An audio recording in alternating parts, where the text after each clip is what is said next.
多謝。小心啲，落仔，唔好靠嗰度，唔好靠嗰度欄杆。邊啲啊？呢啲幾支？啲扶手柄啲膠。呢啲都係膠嚟㗎啦，喺上面溶落嚟㗎。唔想睇住啊，地下。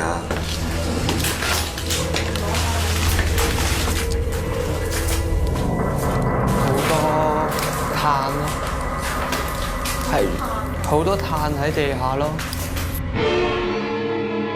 大家沿住被烈火濃煙破壞嘅樓梯一直上，沿途見到嘅都係一片狼藉。當大家上到較高樓層嘅時候，睇到被火燒嘅程度並唔算好嚴重，但係點解當消防員撲滅大火之後，竟然喺頂樓發現19具屍體搭埋一齊呢？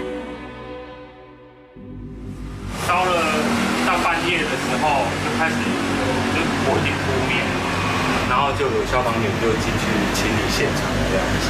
因為最樓上頂樓那邊有人養那個賽鴿，然後因為怕鴿子被偷走，所以他就把最頂樓做一個鐵門，然後反鎖，就是沒有被燒死的往上跑。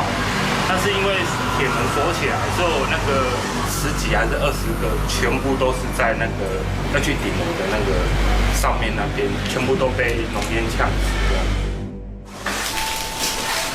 炒燒到，即係呢個位冇燒過噶咯，其實呢度都好完整啦呢啲。係啊。係咯。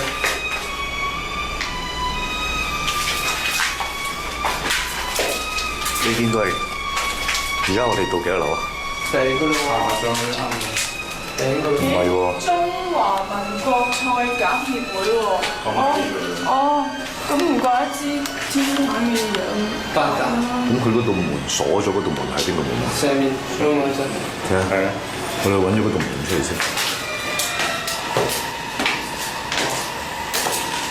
哦，呢度啊！唔好行上去啦，唔好行上去啦。呢度啊，振龍，佢哋應該係堆咗喺呢一度。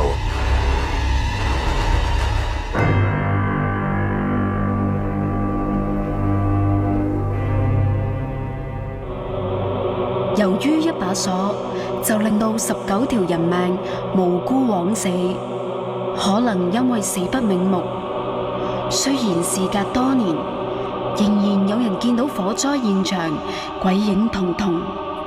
攝製隊呢一次除咗探尋靈異真相之外，亦帶備唔少嘅祭品盡一點心意，祭祀枉死嘅冤魂。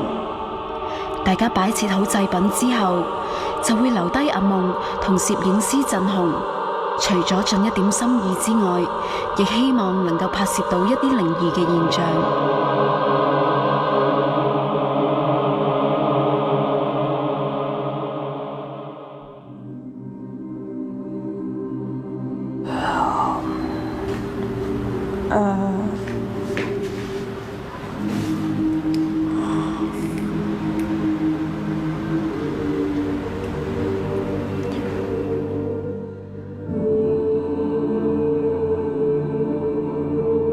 打攪晒，今日我哋嚟呢度係燒翻啲嘢俾大家，希望俾啲水大家，令到大家舒服少少。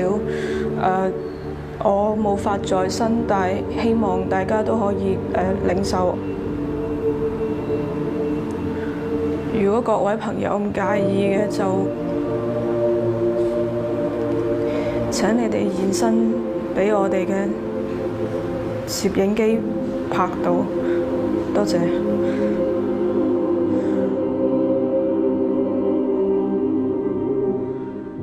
當一切已經準備就緒之後，阿夢就開始進行拜祭。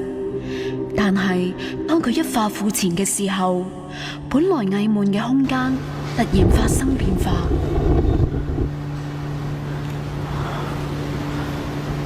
哇！突然間扯風咯〜各位朋友，我知你哋喺度嘅。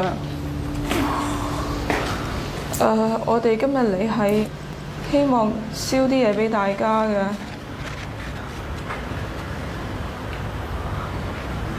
希望呢度夠大家用啦。